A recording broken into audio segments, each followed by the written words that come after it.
POV, you're an armadillo that's an alcoholic. And all of these years, your mom, who is also an armadillo, keeps on telling you, you need to go get therapy. The reason she keeps saying this is because this is something that has been running in your genetic pool for a very long time. You see, your mom, who is a armadillo, married somebody out of the species. Your mom didn't listen to her parents and she married a fox. Yeah, that's right, a glorified orange rat. Obviously, the fox is sneaky and he left you when you were young. So your mom raised this half fox, half armadillo. I know I said you were an armadillo in the beginning, but I wanted to ease you into the story. Somebody needs to tell you the truth. You are half fox, half armadillo. And people keep on making fun of you because you're not just an armadillo with a regular shell. You're an orange armadillo with fur and whiskers. And you keep on getting picked on at school. So your mom tells you, you need to go get therapy. So finally, you concede. And you decide that you are gonna go get therapized. And to your surprise, you're greeted by a 6'4", caramel skinned, with blossom smell sprouting from his armpits. Not to mention, he also had curly hair and a beautiful nostril system. You look at his name and it says ahmadelyo. Now you can be un-POV'd. Guess what? That's not a dream. It's finally a reality. Because about 3 hours ago, I opened a pathway for all of you that desire to be healed. Am I going to heal you? No, I do not have that power. But you know what they say? When things can't get worse, they get worse. So here on the Ahmadelyo channel, not only are we going to see what trauma you've been through, but we're gonna take it and we're gonna make sure that you leave here with double the trauma. I thought this was gonna be double it and give it to the next person. No, we're gonna triple it and give it right back to you. You're probably wondering, how can I be an individual that can deconfess to a random milphibian on the internet? I got the solution for you. Make sure to go in the description and click my Instagram and follow me there to be a part of all the unlicensed therapy events that I'll be running in the future. Before you trauma dump on me, I'm gonna take a trauma dump on you.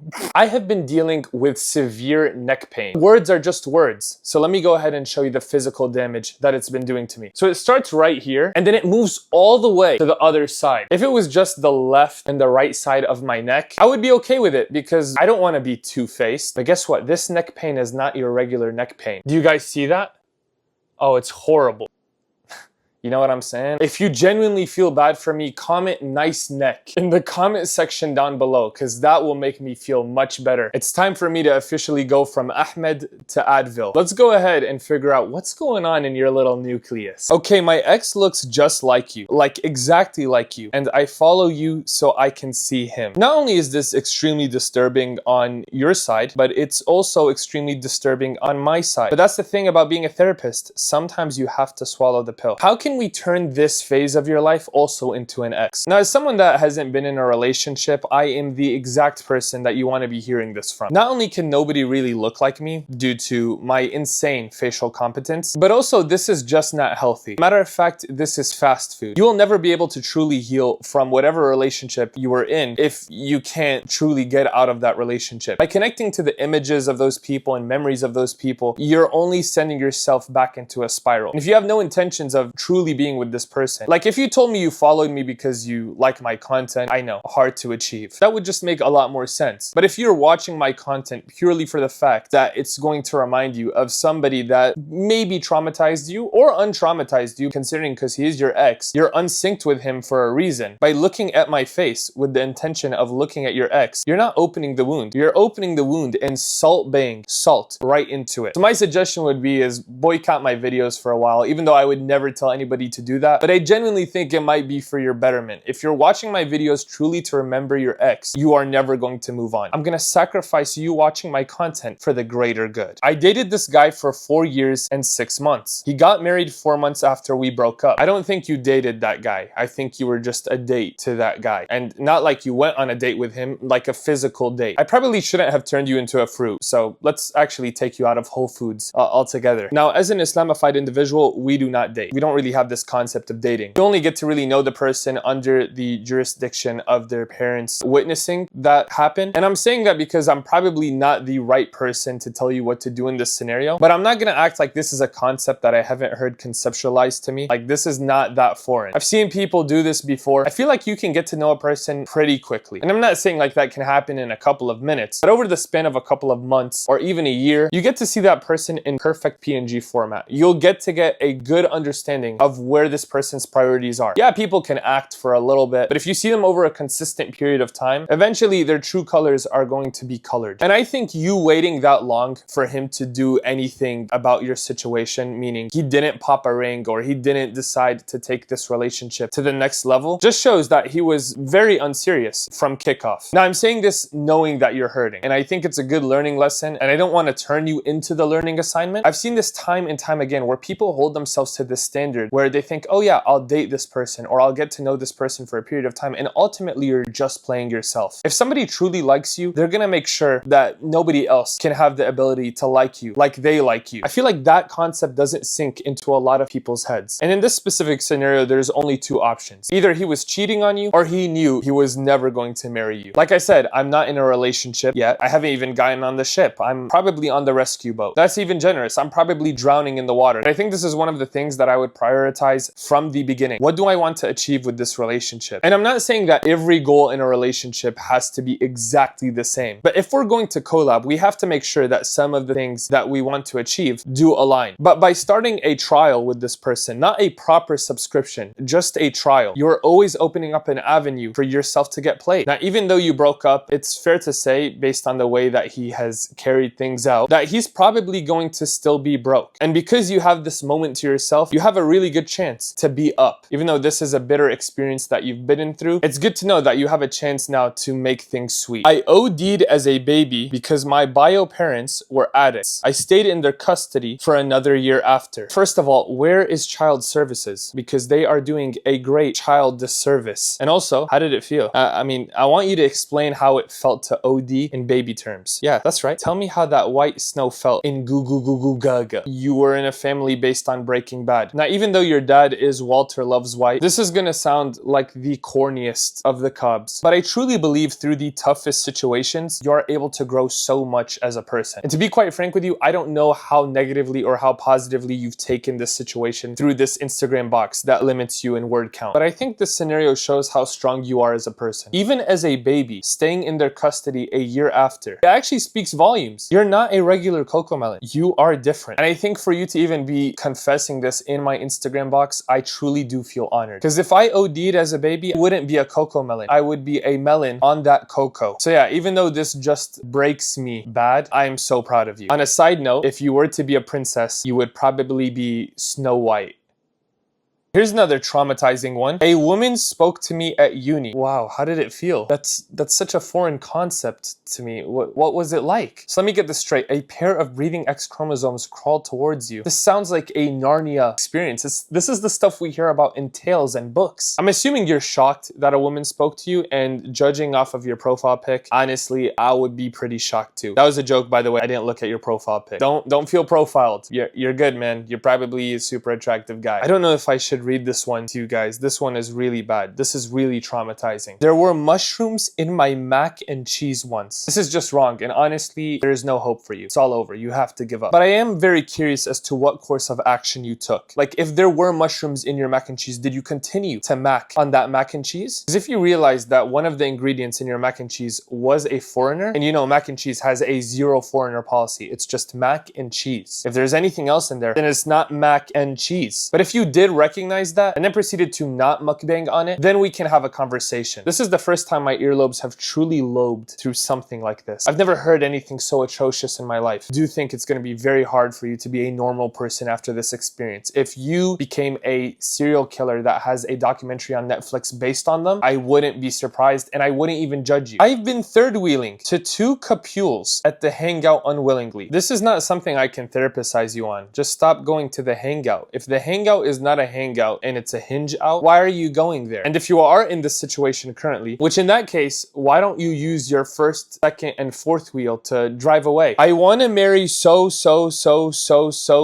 bad, bro. But houses are a gazillion dollars, and I'm 19. Firstly, anybody that's using that rose emoji cannot rose to the task of marriage yet. And also, I didn't need to hear so to the power of 5. And I'm not disencouraging you to not get married young, because for some people, that tends to be be a very good thing. I'll speak from my experience of acknowledging my behavior over the years. At 19, I don't think I was the greatest person. And that makes it sound like I think I'm currently the greatest person. I definitely do not believe that. But when I look at myself in my current era at 21, and I look at myself at 18 and 19, I feel like I've marinated so much from those two ages. And you know what's the funny thing? At 18 and 19, I was probably saying the same thing as you. I just think once you get a little bit older, you will actually be so shocked by how much your hormones were hormonicizing. Look, I'm saying this from a personal point of view. I've seen a lot of people at 18 and 19 that are clearly ready for marriage. And if that's the step that they want to step on, they should. Why not? But I do think our society has planted a big emphasis around marriage, getting into a relationship. But I feel like a lot of people don't truly know themselves or truly understand what it means to be intelligent emotionally, which were things that I was definitely not good at 18 and 19. And it's things that you do get better at. In those years where you're in university, or maybe you go into work, or whatever you're doing around that age range, that is a time where you grow so much as a person. A lot of people haven't even lived alone at that age. Some of your rooms are still not clean. You don't know how to iron your clothes. You don't know how to cook any dishes. So what makes you think you can take another person into your habitat? Now, obviously, this guy states that he's in a financial situation where he feels like he cannot achieve that. Sure, financials are important. Integers in the bank account, they mean something. And I feel like there is this misconception that you have to be billing of the gates if you want to get married right now. And that's just not true. I do think that you need to have some financial competence to a certain degree, but it doesn't have to be at the highest degree. You're 19 years old. In my mind, this is where I need to be to get married. Whatever age you truly believe you're gonna get married at, not on an emotional thing, think from a realistic perspective that, okay, at this age, even if that's 20, if you say, okay, at 20, I wanna be married, this is where I need to be to get married, write down those objectives and work towards those things to get to that point. But a lot of people have this desire, but there is no action. And ultimately, a desire will stay a desire if you don't act on it. Did wudu at a rest area, and this marshmallow lady stopped and told me that was unsanitary. I know there's a lot of un-Islamified individuals witnessing this video, so just to give you some context, wudu is the cleanliness action that we do prior to praying. If you've used the bathroom or you've passed gas, you need to redo your wudu. And I know that just makes it sound like I'm talking about water bending, but this means that you're going to have to wash a lot of parts of your body. So if you do wash in public, you're going to have to wash your feet, for example, or you're going to be washing your arm. And that can raise some suspicion as to why on earth do you have your freshly peeled feet in the sink? Typically, I do make wudu before I leave the house so I don't have to do it in public. For the few times that I have done it in public, I feel like people have just stared at me and they're like, okay, this guy is on heroin. And that's okay. I'll be their super heroin. But if this lady told you that that was unsanitary, you might have just met Charlie Kirk in the unmale flesh. Congratulations, you met Charlie Kirkina. So I can only imagine somebody like Charlie Kirkina seeing you washing your hands and taking care of your personal hygiene as unsanitary. That doesn't really surprise me. But you know what's super sanitary? When your rear end looks like a Nutella sandwich. Yeah, that's super sanitary. I caught my dad smoking my grandma's ashes. Please help, I'm traumatized for life now. I would love to help, but I am also traumatized for life now. So I think your dad has a mental illness, but instead of being your parental guardian, he's just coming with parental advisory. This might sound very invasive, and honestly, I'm trying to cope. So is he just smoking his mom, or is he smoking his mother-in-law? I feel like that's something we also need to know. But this means that he took the blunt, I would assume, put the ashes and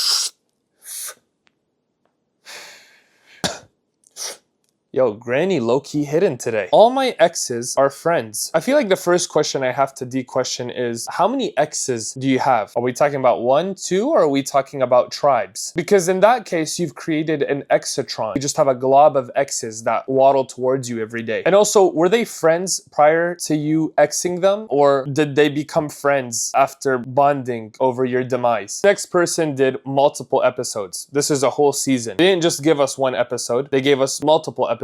So number 1, my grandma threw away my cats. What is she, the meow meow extinguisher? What does that even mean? And also, I want to know the manner in which she did that. Garfield's getting on my nerves today. Phew. Episode 2. My grandma would collect mother's nails, cloth, make amulets, and hide them. Every time I've done a confession video, the grandmas are always the villains. What is up with y'all's grandmas? Why are your grannies not normal grannies? Episode 3. She gets even better. My grandma refused to give my dad money before his kidney transplant. Did she refuse to give money for his kidney transplant, or did your dad just want like a Snickers bar and your grandma's like, no, you're not getting no shillings from me, boy? Now, if she didn't give him bread for his kidney transplant, pretty messed up, and I've never seen a incubator preying on their son's downfall to this degree. This was actually the last episode of the grandma horror series. But yeah, see if you can return your grandma. There are a couple of refurbished grandmas that I know that are going for sale. See if you can purchase one of those, because yours is broken. My dad threatened to put me in a meat grinder multiple times because I wanted to talk to my Mo. You wanted to talk to Mo Money? Now I understand why he would want to put you in the meat grinder. That's also a very descriptive and violent technique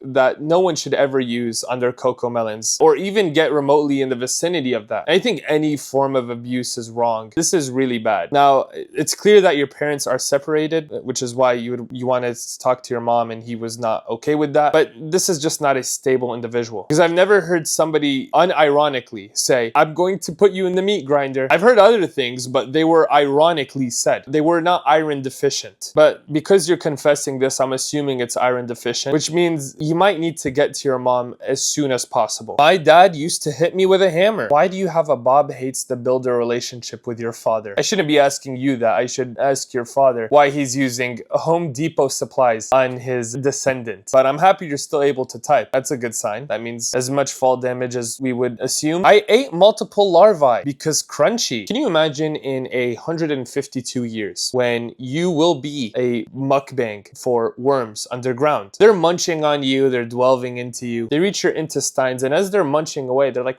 this kind of tastes like Freddy. Remember Freddy from back in the day? Why is he chilling in this dude's intestines? And they're just munching on their homie via you. I don't know, I think that's just something to think about. Let's not use that as the basis for eating anything. Oh, it's crunchy, so it must be good. I have a lot of friends that look pretty crispy. I've never thought about taking a bite.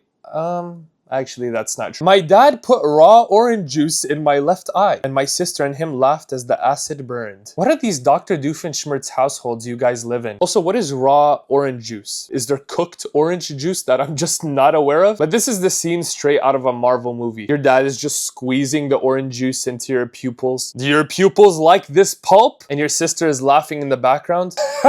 I'm sorry you went through that, and I'm sorry that the current, unfortunately, president of the United States is in your eyes now. When I was a kid, I used to force my older cousin to lick my feet for fun. Lol. Hide my name, please. I'm hiding from you. I don't know if I'm disturbed at the fact that you told your older cousin to lick the scalp of your foot, or I'm more disturbed at the fact that you said to do it for fun. You seem to know a lot about the logistics of feet. Please inform us in the comment section down below, because it seems like there's a professional feet licking industry that we're not aware of. There was a lot more confessions that I could have deconfessed, and I thought, you know what, if you guys enjoyed this, I'll do a part 2. So let me know in the comment section down below. We're super close to 60,000 subscribers, so please make sure to subscribe because I want to be accepted by my family. Yeah, I didn't talk about it earlier in the video because it's something pretty private to me. Fine, I'll say it. 60,000 subs, and my dad said he'll actually think about loving me.